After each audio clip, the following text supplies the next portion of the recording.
આજે રાજ્યમાં છૂટાછવાયા વરસાદની આગાહી કરવામાં આવી છે। દક્ષિણ ગુજરાતના કેટલાક જિલ્લામાં વરસાદની આગાહી કરવામાં આવી છે। છોટાઉદેપુર અને નર્મદામાં હળવા વરસાદની આગાહી, તો ભરૂચ, સુરત, ડાંગમાં પણ હળવા વરસાદની આગાહી કરવામાં આવી છે।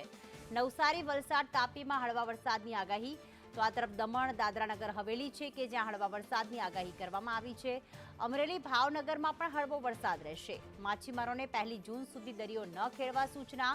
અપર એર સર્ક્યુલેશન સક્રિય હોવાથી વરસાદની આગાહી કરવામાં આવી છે। દક્ષિણ ગુજરાત, સૌરાષ્ટ્ર જિલ્લાઓમાં એલર્ટ, હળવાથી મધ્યમ વરસાદની આગાહી કરવામાં આવી છે।